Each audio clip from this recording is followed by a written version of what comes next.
What's up, guys? It's Ace Coleman here with Nathan Brooks, and today we're going to talk about Altra Arrows and a little bit of the creation of this company. So, Nathan, how are you doing today? Good, buddy. Good. Good to be with you. It's Monday here, and as I was mentioning just briefly before we started this, is Mondays are always really busy and hectic because I have 5.5 states that I cover. I'm a territory sales manager for the outdoor group. So the outdoor group, for those of your viewers that aren't familiar with the outdoor group, we have Elite Archery, Altra Arrows, Scott Releases, custom bow equipment sites, slick trick broadheads. And so we've got a lot of products. And so I have a lot of brands that I represent. And Mondays are always busy just trying to get their shelves restocked again. And people that come in with blown up bows over the weekend and stuff like that, they messed up or whatever. So it's interesting, the things that come through.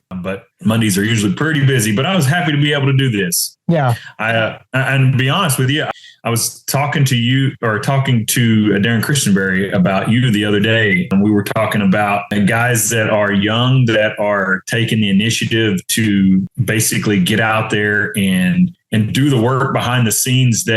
I see that you're aspiring to be one of the best shooters in the world. Obviously, that's what I'm assuming that's what you would like to try and accomplish, because I see that. And on the back end of that, I see a lot of work that you're doing outside of just honing your skills. You're making Ace Coleman a brand, and that's cool. That's what has to happen in this industry for you to survive.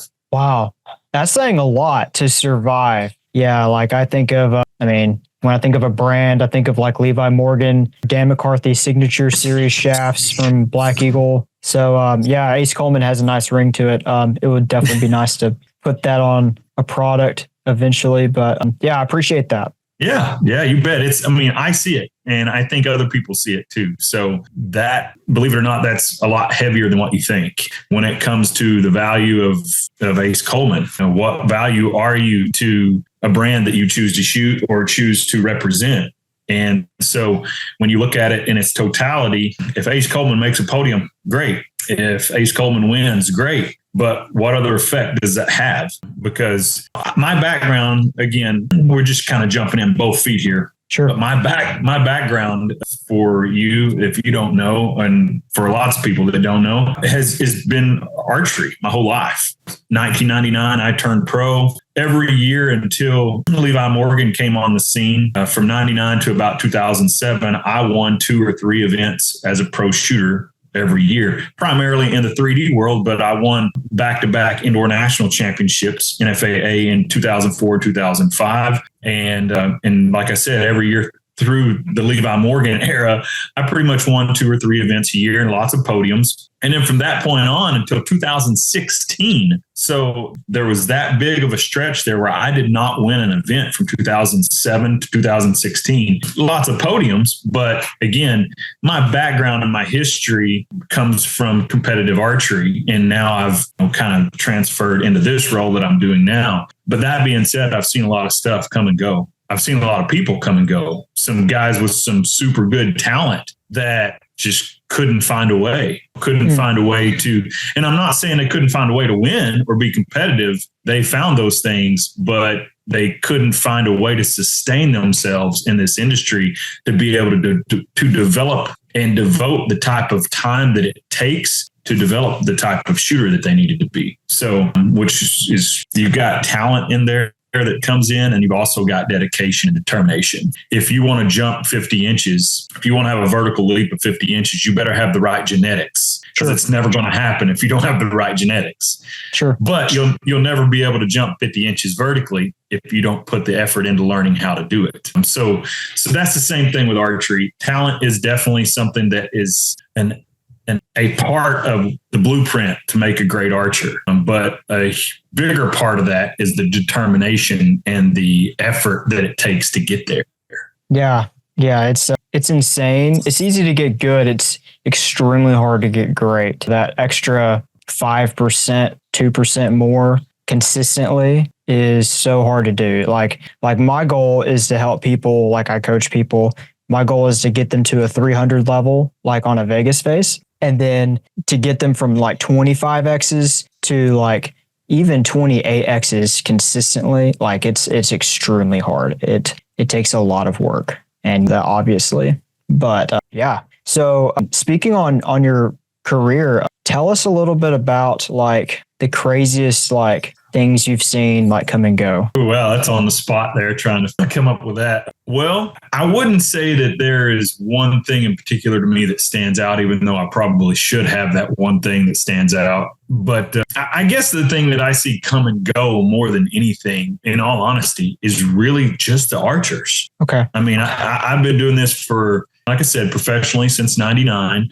I started traveling to all the ASA events, all the IBO, and back in the '90s when I started, there was a Cabela's tour also.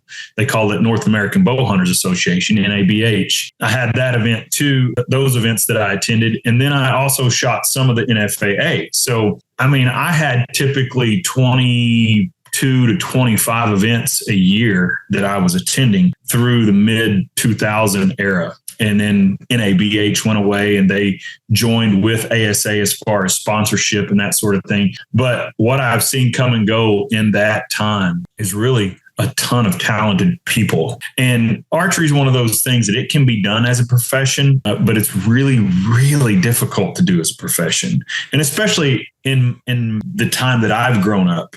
In the 90s, in all honesty, there was more money in archery in the 90s than there was through the 2000 era, and even up to, say, maybe right now we're getting pretty close back to where it was. But even still, the overall totality of what the actual organizations are putting out there is not as much as what it was in the 90s. Now, why is that? Well, so the ASA was created by Wayne Pearson, and Wayne Pearson owns, and I guess he still does to this day, a show on ESPN called The Ultimate Sportsman, Ultimate Outdoorsman, Ultimate, something like that. But anyway, back in the 90s, that aired on television on Sundays. Sunday mornings is when it aired, I think maybe twice. And in the 90s, you got to think television was king. We didn't have this, what we're doing right now. So television was king. That was the media. And so it was a big deal. Wayne was able to secure a lot of non-endemic sponsorships that had a lot of money. So, I mean, Miller was one of the ASA's primary sponsorships. I want to say Budweiser might have been one of the first ones, and then it was Miller, and then Pennzoil came on board later. And so there was a lot of non-endemic sponsor money that he put back into the events and in the payouts. So for instance, the last year that Wayne owned the ASA, if I have my history correct, I think I do. The last year that he owned it, they paid $50,000 to the shooter of the year and $30,000 to the classic champion in the open pro division. And every event, now this is just money from the event, not sponsorship money and things like this. Is just event money. Wow. And every event in the pro division paid 10, 5, 3, I think was the payout. So there was 18,000 in top 3 money that would be paid out. So again, that's where that money came from, was the outside sponsorships. And Mike Terrell bought the business and changed it. Now, I got to say this for Mike, the ASA, from what I understand internally, was crumbling. And from what I also understand, the business model really wasn't sustainable. It was doing that, but it wasn't going to sustain. So it was doing those big, he was getting that big sponsorship money. But from what I also understand, again, this is kind of third-hand information here, he was not as accountable to those sponsors as they would like, which is why it changed from Budweiser to Miller to Pennzoil. Had it been very lucrative for those sponsorships, it probably would have never changed. Your title sponsor would have been Pennzoil, and that would have just been it. They would have continued. They would still be a sponsor, but you notice they're not now. So something didn't equate there. Something didn't balance. And so Mike took it over, and basically the big payouts went away. And what happened is the sponsorship money from the archery manufacturers stepped in basically and became the big draw. So Matthews was the leader in that for a long, long time. There was people that paid more at times, but then Matthews would step up and match it. And so Matthews has put a lot into target archery over the year to sustain the target archery that we see now. I mean, I'll say it, and I've never been a Matthews shooter, but I've always felt like I owed them a lot just because of their presence and what they did. It sustained my income and my place to actually go to work. I mean, sure. Had it not been for them and the effort they put out there, I would have never chased the dream of shooting professionally. So that's kind of one of those things that I owe them a lot. I mean, for that matter, not just Matthews. There's a ton of manufacturers over the years that have supported the ASA and me personally and things like that. So Matthews, Hoyt, SE, Elite, obviously now, but Elite didn't come around until like 2012 is when they really kind of showed up on the scene. Elite was started in 2006, but the outdoor group didn't buy them until 2011, 2012. So there's a long list of people out there that I've never been part of their company that I feel I owe a debt of gratitude towards, like True Ball and Scott, and I can go on and on and on. Yes, absolutely. All the people that have put a lot of money and time and effort into sustaining tournament archery. And really, I ask myself a lot of times, what the heck for? I mean, I love archery, done it my whole life. And so that's really what it boils down to. These people love archery, and their passion behind it is evident because they put their pocketbook behind it. That's when you realize somebody's passion for something really fast is, well, they put their pocketbook behind it. So, yeah. Yeah, dude. I have learned so much about archery in the past 10 minutes, man. Like, I've always wondered why we get that question a lot. So, like, why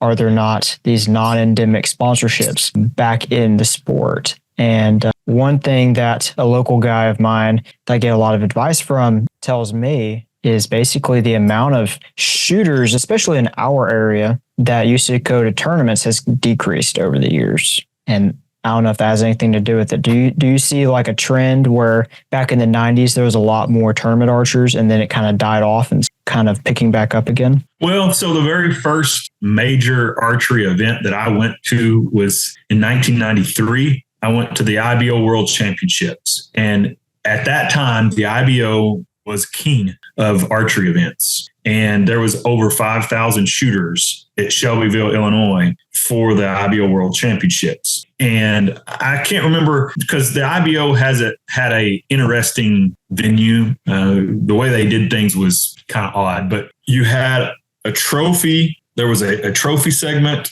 and then there was a championship segment of the IBO. So you could shoot in the trophy classes, which all you was going to get is a trophy, or you could shoot in the championship divisions, which was money. And so I don't remember what the split was, if it was about even 2,500 for this and 2,500 for that, as far as the amount of people were there. But back in the 90s, again, we go back to what we don't have today, or let me say that over. What we didn't have in the 90s that we do have today. One of those things was obviously this right here, this social media platform. And then the second thing was just a lack of information that was easily transferred from place to place. So you got to think everything that was out there. When I was a kid learning how to shoot, I didn't really have anybody coaching me. I read books on how to actually do it. Oh, it's weird, but I said, what's a book? Yeah, what's a book, right? So I literally subscribed to 3D and Target Archery magazine.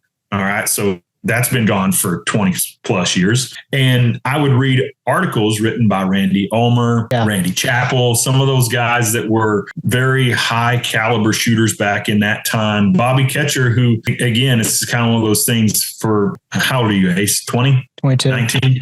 22? Heck, I didn't know. But I knew you were young. Probably, I don't know, have you ever even heard of Bobby Ketcher? Not remotely. See, man. And Bobby, which... see if I can spin this around. See that poster right there? I do. That Hoyt poster. So that's me on the right, Eric Griggs next to me, Bobby Ketcher, and Tony Tazza. So that was in 2001. So Bobby was fairly local to me. He was about a It's about 2-hour drive from my house to his. And he taught me so much. Bobby was an amazing shooter, understood archery really, really well. In the 90s, he was dominant. I mean, he was just awesome. And he kept shooting through the mid 2000 era and then kind of went on to, he owns an appraisal business now, a big company that he manages in Southeast Oklahoma and does a great job. But yeah, these guys were instrumental in everything that I learned. And like I said, learned them from books. So as far as the decline of archers, I would say yes, in some respects. Nationally, I think we have more that show up. But the thing is, it's almost like the local stuff has died because locally back in the 90s, literally, I lived at home in the early 90s with my dad, and we would shoot sometimes 3 or 4 events on a weekend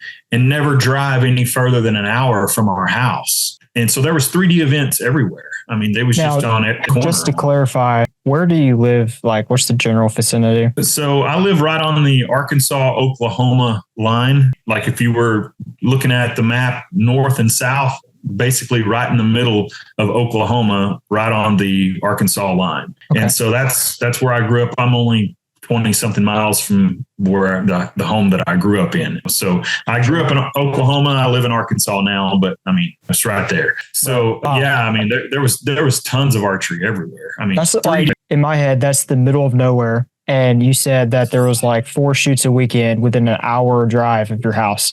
That's pretty impressive. Yeah. And back then, in all honesty, there was way more than that. That's just what would be shooting on a weekend. I mean, so I mean, if I shot 4 events, we'd shoot somewhere Saturday morning, Saturday evening, sometimes Sunday morning, sometimes Sunday evening. But most of the time it was 1 on Sunday because we'd go after church, and then we'd shoot 1 or 2 on Saturdays. Occasionally we would shoot 4, but like I said, most of the time it was 3. And I mean, we could have, on those weekends, we probably could pick numerous places we wanted to go. So it was just a matter of, what do you really want to go shoot? But like I said, locally and maybe even statewide or regionally, I think there's a lot less of people that are actually doing it, because I say this because number one, in the late 90s, I had a range myself, and we averaged, when I was over in Oklahoma, I operated this range on my brother's property. And when we were there, I would average 100 shooters a day, which I would typically only have the event one day, and it'd be a shotgun start, and I'd have 5 people per target because it was just 20 targets, and I had 100 people on the range. And so that was in the late 90s, and I quit doing it in the mid to late 2000s because the numbers had dropped to about 35 or 40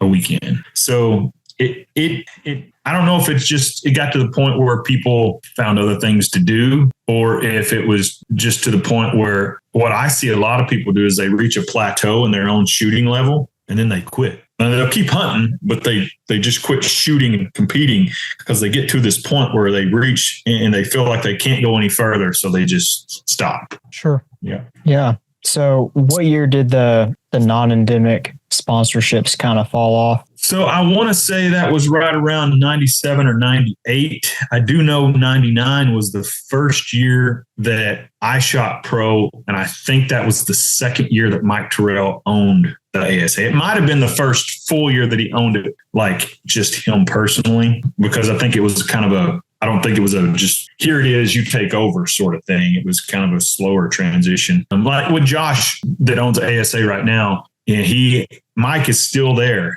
is still part of it. And he bought the ASA, 2 years ago, something like that, maybe 2, 3. And it wouldn't surprise me at all to see some of that come back, some of those non-endemics and things like that, because Josh kind of has a desire to see the tournament archery itself pay more money and that sort of thing. I mean, it's a business first. Sure. It's got to make it operate and be functional. But I think he has a vision that, and I 100% mean no disrespect to Mike, because Mike has done a phenomenal job over the years. Absolutely. And Mike made that business what it is now. I mean, had he not stepped in, like I said, I think it was crumbling internally, even though Wayne Pearson started it and, took it to this level just what we think was crazy high. Maybe it really wasn't. It didn't have enough foundation underneath it. It was crumbling, and Mike built that foundation up again. He has a following of people that they travel to the ASAs regardless where it is. And he has done a really good job over the years, just keeping people happy. And so it's grown every year. It seems like it gets a little bit bigger, not a ton, but just a little bit, a sustainable growth. And with what Josh and his team is doing now, and then you look at what Cam has done for the ASA as far as bringing it to a national level media attention sort of thing. That's been really good for the ASA. So it's got a bright future ahead of it, I think. I think it looks better than it's ever looked as far as the quick foreseeable future of what it's going to do. I'm not worried about it. Let me just put it that way. If 5 or 6 years ago, if Mike Terrell unfortunately had something happen to him, cardiac arrest or, something like that, if he passed, because hey, that happens every day, right? Somebody passes away unexpectedly. If something like that had happened to Mike, I don't know what happened to the ASA, because he was the ASA. And so if that had happened, it's like there's no governing body that's taking care of it. Like the ATA as an organization has no effect whatsoever on the ASA organization. So it's not like they come in with their money to help sustain it. It's not a archery funded platform. It's a business. So, right. And the IBO is a little different because the IBO is set up as they have a board. Brian Markham runs it. If something like that happened to Brian, the IBO would still function. They have a plan in place that it would continue working. So, and then NFA is like that as well. They would continue to work, but the ASA, we don't know what would have happened to the ASA had something happened to Mike. So I think the contingents, the way it's set up now, I'm very confident in what the ASA can do moving forward. That's actually not a bad thing for them to do. I don't know if they're doing that now or have thought about it, but having a board or just something in place where if the worst case scenario was to happen, things would still be okay. So. Yeah. And like I said, I don't know what Josh has implemented there. I'm sure he's thought of that. Josh is a very cerebral person. I think he's definitely thinking these things through very well. And so, yeah, I got a lot of confidence in Josh. For sure. Yeah. Anyway, so tell us a little bit about this new arrow company. So Altra Arrows, that's ALTRA, something that has been a few years in the works for the outdoor group. First off, when you think about arrows, or at least me personally, when I think about arrows, I think about all the junk that I've shot over the years of different brands that I've had that caused me tons of heartache and tons of time of trying to figure out, is this the arrows that I'm shooting? And so I'm not going to name any brands specific, just for the simple fact that I do appreciate their support of me over the past. But I will say there is some things out there that are bad, very bad arrows. Good arrows make me smile. Yeah. But the bad arrows, the bad junk, and here's what I mean by that too. You can take an arrow and the weight of it be 8 grains per inch, and you can take another one that weighs 8 grains per inch, and they can be the same diameter, and you can make them look identical, but they can have a tremendously different flex rate, and they can have a tremendously different 360 degree spine change as well. So let's just say you have an arrow that's a 400 spine arrow, and you have 2 arrows that are supposed to be 400 spine arrows, and they both are. Let's say they both max out at 400 spine, but what's the weakest part of that arrow? Is it 410? Is it 405? Is it 430? I had some arrows that had 35 and 40 thousandths difference in the spine, 360 degrees when checking them. And that's insane. So just think about shooting. If you had some 350 spine arrows and some 300 spine arrows and you mixed them all together, and you're trying to be accurate with that. Yeah, that's terrible. That's really and that's how it was. So when I think of arrows, 30 something years now into this for me as a shooter and 20 something years as a professional, I think of the time wasted on bad arrows, that it took so much time to figure out what was going on when I couldn't be working on honing my craft on me. I'm having to sort through my equipment. And so that being said, the engineers with Altra had an idea in mind that they wanted to build an arrow that's what they call spineless. So no high side, no low side, basically an arrow that 360 degrees around is going to be whatever we say it is. If it's 300 spine, it's 300 spine all the way around. Can that be done? So that was the question. Can we build arrows like this? Can you build enough of them in production? It's one thing to build one. Anybody can build one, but can you build enough of them in production to be consistent where you can sell it that way? And so that was part of the quest that they were on. Like, hey, we got to figure this out. Long story short, I don't understand all the ins and outs of how the arrows are built, but I do understand how they shoot and what it takes to be a good arrow. So they have accomplished spineless arrow technology, which I think is freaking awesome, because what that does is number one, it allows me to do what I need to do, which is work on me, not on my equipment. I want to set it up and I want to forget about it and then just go out here. And the thing that changes all the time is right here in me in this body. You'll hear people say, wouldn't it be great if I could just draw the bow back and hold it like this every shot? Well, if you wake up one day and you feel tired and the next day you wake up and you feel energized, what was the difference? I don't know. Who really knows? But you have those days, right? I mean, you have days where you feel good. You have days where you feel bad. And your body and your mind constantly change. The equipment shouldn't. And so that's what you have to work on all the time is you. And so with the equipment being an ever constant thing, or at least you hope it's an ever constant thing, a good arrow will make that life even that much easier. So you can just do what you need to do all the time. And you don't have to spend all your time working on tuning these arrows, getting this right. If you're going so back in the day, since I've shared so much already back in the day information, aluminum arrows were it. And the reason why is you can take an aluminum arrow and it's super, super easy to build I say super easy, not for me, but for Easton, it was super easy to build a consistent arrow. And when they would build that arrow, you can actually look at aluminum. If what you're looking at, you can see it and you can see where the weld line is at on the aluminum shaft. So you could pretty much put your cock vane on that weld every time. And that would be the stiff side of the shaft. And it 360 degrees, as long as the arrow was straight, 360 degrees, you'd only see a change in spine of maybe 1, 2, at most, maybe 3 thousandths in the actual spine. So if you had a 400 spine arrow,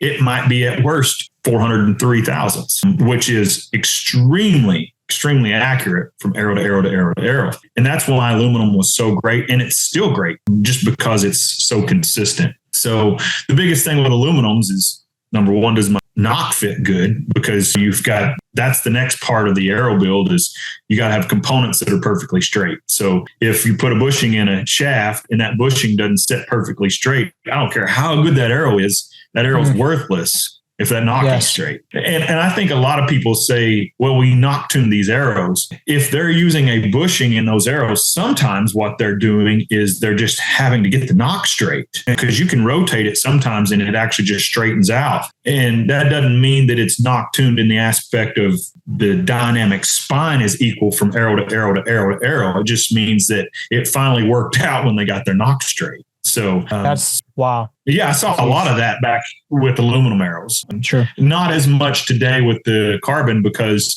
number one, the bushings themselves that they use that go in the carbon shafts are typically a lot longer than what they used to use for the aluminum. And you have a lot less inconsistent components. So that part of arrow building has gotten better over time too.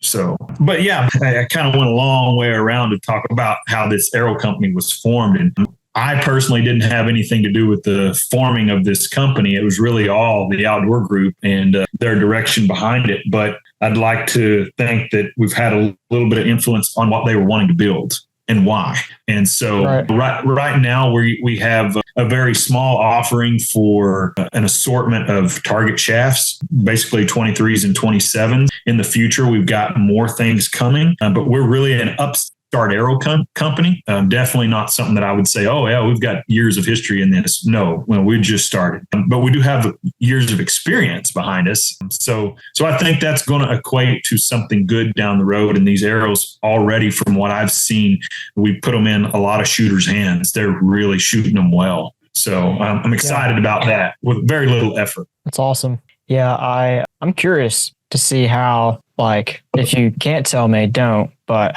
how do you really make an arrow seamless where it has a full 360-degree spine? Well, I mean, honestly, it's what I said before. I don't really know how they build them. I know what we're looking for. And that's why, I mean, I don't, these degrees back here, these aren't degrees. Oh my gosh. Those are just, right. Honestly, I don't know how they build them. I really don't. It intrigues me, but there's things that I've learned over my career is like, there's certain things I know I can have influence on. And there's certain things I know I can't have influence on. And I think the building of arrows is probably one of those things I can't have influence on.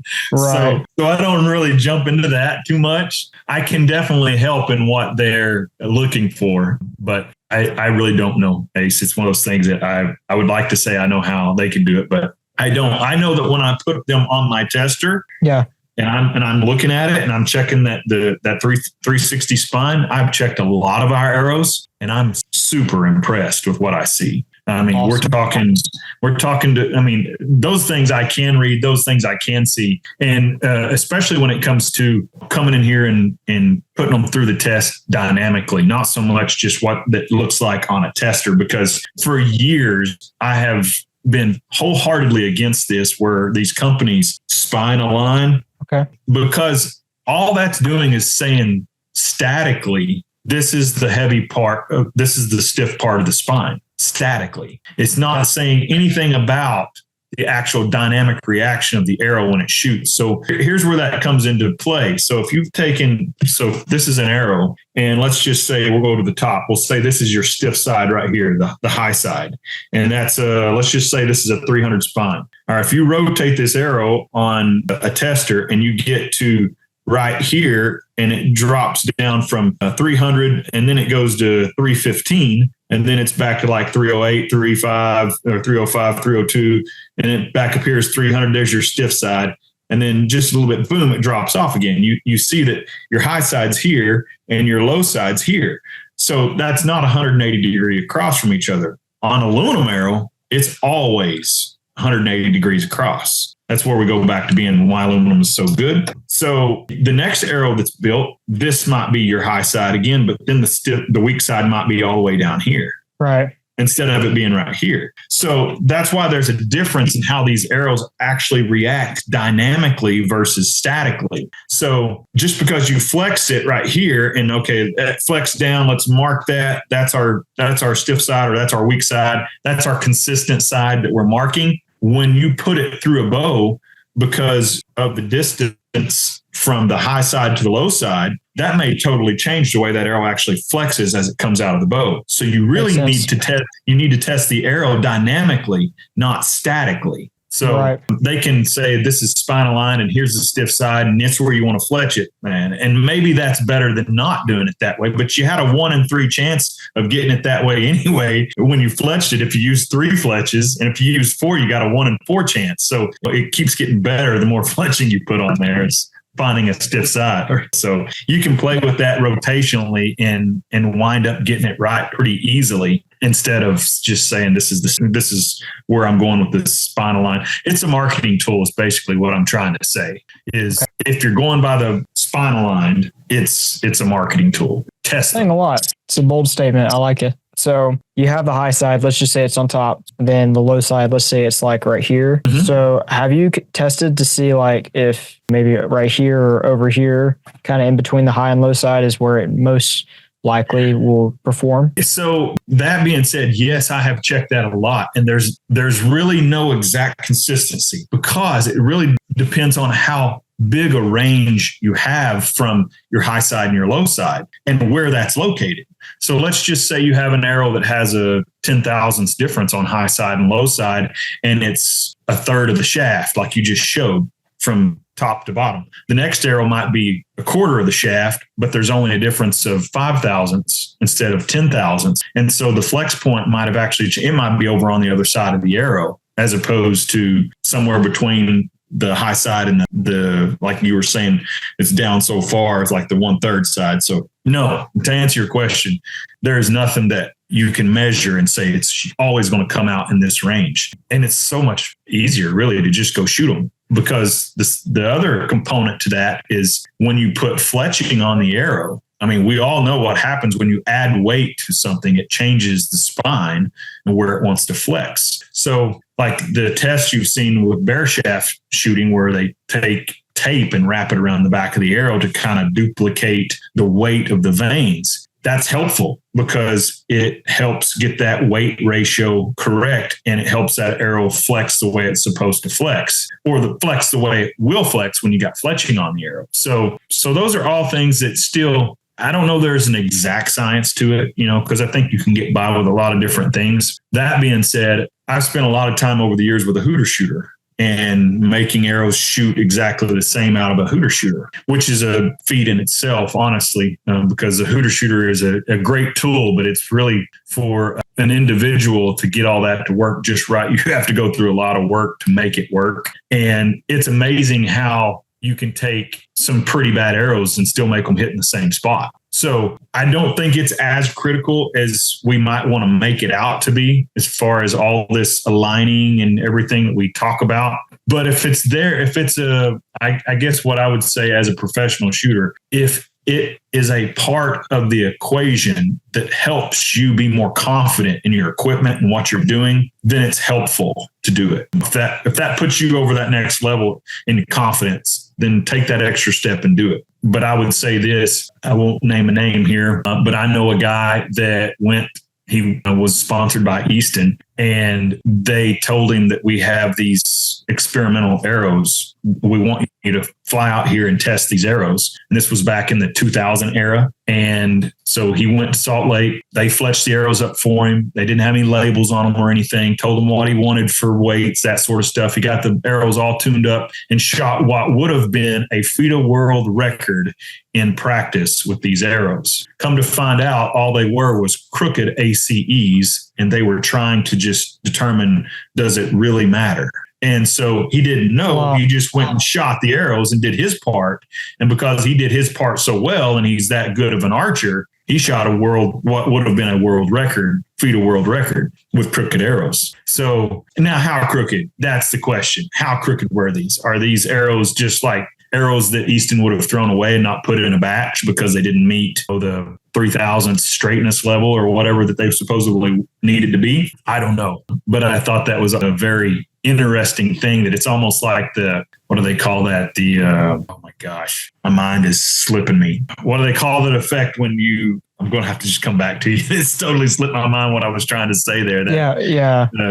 Placebo. Placebo. That's the one right there. The placebo. That's exactly what it is. Yeah. But yeah, so it's kind of like that. I mean, he thought he was getting something that was so good. He had zero expectations as to how good he was going to shoot it. He just went and did his job, and with no thought of this is going to be great or bad or whatever. Just here they are, go shoot them and let's see what happens. And boom, there it is. Incredible. So, wow, that just goes to show if there is a lot of minutia. It's like, do we have to make it so consistent? Like there is like a level of the better the arrow build, the more expensive it is to manufacture, your margins go down. And then you can't keep making more products and selling them at the rate you're trying to, and you might have to up the price point or something like that. But so are you saying with these new arrows that you don't have to tune them? You can spin them however you want, and they're just going to pretty much fly the same? Well,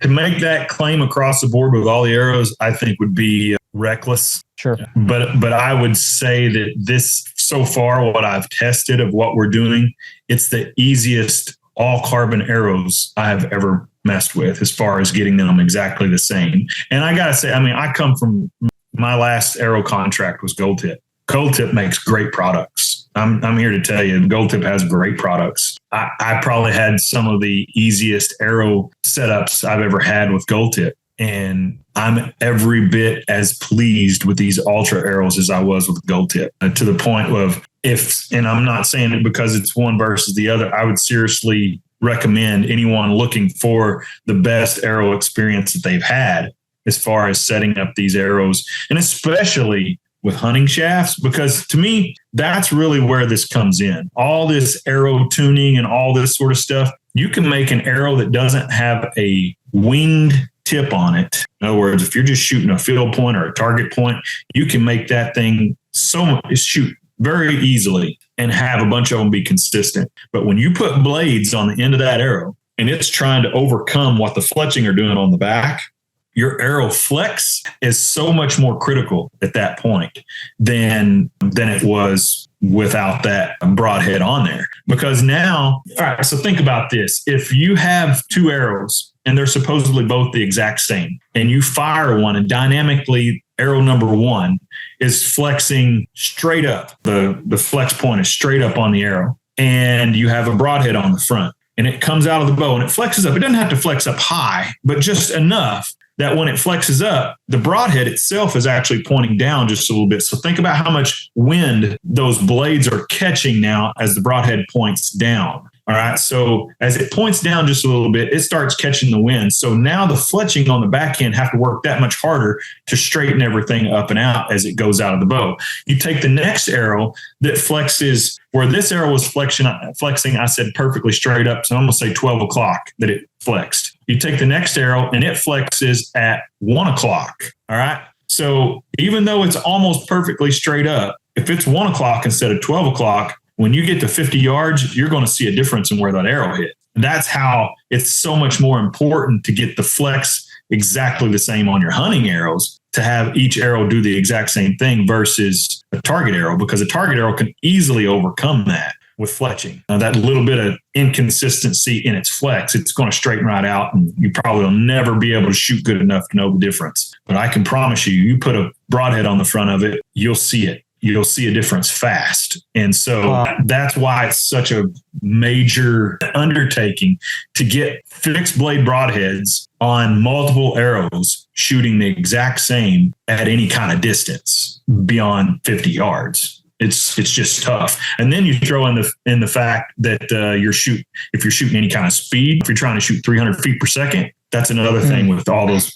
broadheads on the front. So it's a challenge. I can imagine. So for someone setting up their arrows, like a normal arrow versus like one of the new Ultra Arrows, would you tell them to set them up any differently or kind of go through the same process? I would go through the same process. The difference is with the Ultra Arrows, you'll be done really quick. Whereas with Brand X, you're going to be there a while, because I've done it. I've done it for a long time. Now, again, I mean, I just praised Gold Tip a few minutes ago. You won't spend a long time with the Gold Tip shafts because they seem like they're pretty good. And I'm not going to speak for all the rest of them because it's been a long time since I've played with Easton arrows. I mean, I hadn't shot an Easton arrow since 2016. And it's been quite a few years, and go way back to Carbon Express. It's been a long time since I've shot those. So I'm not going to speak to any of those, but I'll tell you that aluminum arrows, I know that hadn't changed in 30 plus years, and those things are going to be great arrow for arrow for arrow. I still see that quality and know that it's there. And as far as everyone else's carbon arrows, I really can't speak to all of them, but I have a shop here at my house, not an open shop to the public. I just mean like I have an indoor shooting range here at my house.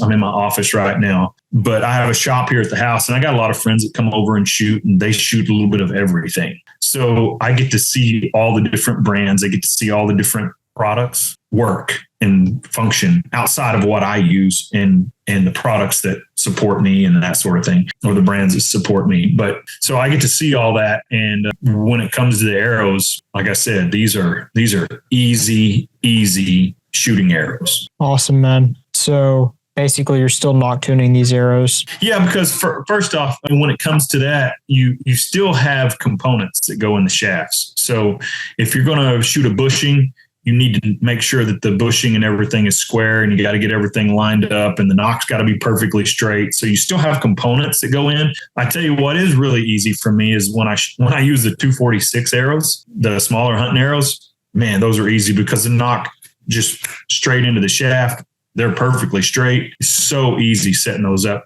I went on an antelope hunt this year, and every year I do this, I sight in all the way out to 130 yards. And it's probably the easiest setup I've ever had in my life this year, shooting the Elite Carbon Era. And I had the 300 spine Ultra 246s. I fletched up a dozen arrows, and in a matter of one evening of no wind, I was able to determine that I got a dozen arrows that all freaking shot awesome. Wow. And that's with broadheads on them. And it didn't take me long at all to figure that out. So I went through the same steps. I shot them all through paper, made sure they all tore the exact same way. Matter of fact, and if I remember correctly, and I'm pretty sure I do, I only turned one knock in an arrow. And who knows if that was just knock wasn't very straight or if that was the actual shaft itself. I don't know. But I turned one and then got them all fletched up.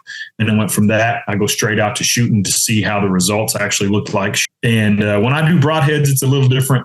It's a different step. It's pretty, what I would say, in depth in trying to make sure that that broadhead works with that arrow and that it's not a broadhead issue and it's not an arrow issue when I do see an issue. But yeah, just working on finding the best shooting location for that particular rotation in the nock, using paper plates, number in the paper plate, the arrow number that it is, and its nock rotation. And then so you can take those 4 paper plates if you're shooting a 4-fletch, you can take them 4 paper plates after you've shot a lot and lay them across the table here and say, okay, at this rotation, at 12 o'clock, they all seem to group really close to the dot. At 3 o'clock, they are all grouped low left. At 6 o'clock, they all grouped high right. And at 9 o'clock, they grouped high left. So then you can do that arrow for arrow for arrow for arrow. And once you do them all, then you can say, okay, I like this arrow in this location. I like this arrow in this location, your nock rotation. And then you can figure that out per arrow, what you want and how to assort them all where you got them shooting as good as you can possibly get them shooting from one arrow to the next. But it's a complicated, long process. It sounds extremely long-winded. So like you're shooting all the arrows bare shaft through paper, getting the rotation if necessary, then fletching them. Then are you shooting a paper plate with a hooter shooter? I do all the paper plate shooting. Okay. And you test, like if you have 4 vanes, if you're shooting 4 vanes, you just test 1, 2, 3, 4, and then you just make a decision based upon like how the whole setup of arrows shoots. You kind of see where most of them are grouping, and then you make a decision from there. And you shoot one broadhead on one arrow. Okay, you don't change it. You don't rotate that. Now, if that arrow never performs for you, you can put a different broadhead on it and see if a broadhead made a difference. So you're swapping the broadhead to every single arrow. No, you put one broadhead on that arrow and it stays on that arrow. Okay. It's a sign. It's a sign to that arrow, basically. Sure. You don't change it. So with like target shafts, would you do the same thing for the paper plate test? You could. Honestly, you definitely could. I don't see that it's that in depth though. I mean, with 3D, I'm shooting out to 50 yards. Right. That's not very far. And it's really not very far with just a target point. Right. So you could do that. I don't think that it's as necessary for that as it is for hunting shafts, because like I said, you're changing the whole dynamic of that arrow when you put that point on the front that's got wings on it. Yeah. And it acts so much different. Yeah. So it's a lot more in-depth process, I think. And especially if you're planning on shooting at any distance, like with antelope or pronghorn. I mean, not that you should do it, but it's very possible that you can easily shoot 100 yards at one if the conditions are right. I mean, obviously I don't do that if the wind is wrong or whatever. I mean, you got to get all the things lined up, right? I'll make sure everything is good, but you can easily make that shot, I say easily, you can make that shot. It's a shot that is a deadly lethal shot, and I've seen it happen and I've done it. So with pronghorn, it's wide open, and if you just do spot and stalk, it can be a long shot. So I want to know that I've done the best I possibly can with each arrow. And so my whitetail hunting that I do is much more up close and personal, because I do that here in the mountains here in Arkansas and Oklahoma. And I don't have that opportunity for a long shot typically, but. Right. Trees. You actually have trees? Yes, trees. Yeah. It's definitely on my bucket list to go out west and get me some pronghorn within the next year or so. So when I set up my hunting arrows, I'm going to make sure that with the broadhead on there, they're going to be shooting good. Now, as far as with expandables, would you do the same thing? Yeah, for sure. Because again, you notice, and I do that at a distance, at a decent distance. Like I try and do it at least 80 yards. Okay. With fixed blade heads, I can do this at 50 because number one, I know that even the best tuned fixed blade broadhead, the best tuned set of arrows, I'm still limiting my shooting distance to probably 80 yards with fixed blade heads because all it takes is a 2-mile wind from left to right, crosswind, and you'll miss 6 inches. Yeah. It's crazy what that little bit of breeze will do to a fixed blade head versus a mechanical. But yes, you can still see the same with a mechanical because most of the mechanicals I use, either they have some sort of wing that sticks out on them a little bit that catches when it hits the hide, like the Raptor trick that I shoot. It's built like a Swacker or a Sever or any of those heads that have the blade retention that is held in, and you got the 2 little wings that just pop out. And so you still have something on the front of that arrow that's trying to guide or trying to overcome the fletching on the back. So yeah, I would still do it with those. Awesome, man. So if people want to find your arrows, how do they do it? Well, we are getting into the dealerships more and more. So your local dealer would be the first place to go to. We do sell the shafts actually online at altraarrows.com. That being said, you won't get them cut. You won't have them. The options aren't very great there for you. So I would go to the local dealer is the best option for that at this point, for sure. Awesome. So Nathan, where can people find you on social media? Well, if they're looking, they'd have to look pretty hard because I don't do as much of that as I used to. But Nathan Brooks Archery on Facebook and Instagram. And man, if somebody needs to email me or something like that, my work email is nbrooks@togllc.com. Perfect. Well, Nathan, I'm sure you're going to make a lot of hunters that are shooting fixed blades, especially, have a more ethical hunt, especially if they're shooting like out in the open field at a pronghorn. So I appreciate all this information, and we'll definitely see you in the future. Cool. Sounds good. I appreciate it. It's been fun.